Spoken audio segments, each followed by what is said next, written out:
How to see watch history on TikTok. That's what I will show you in this video.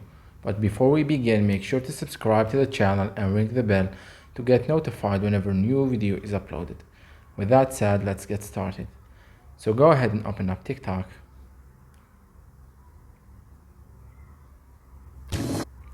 Then click on the profile icon at the bottom. Then click on the three lines at the top right of the screen. Then click on settings and privacy. And here you want to scroll down to the content and activity section, and from there click on watch history. And here you will find all the videos that you've watched on your account.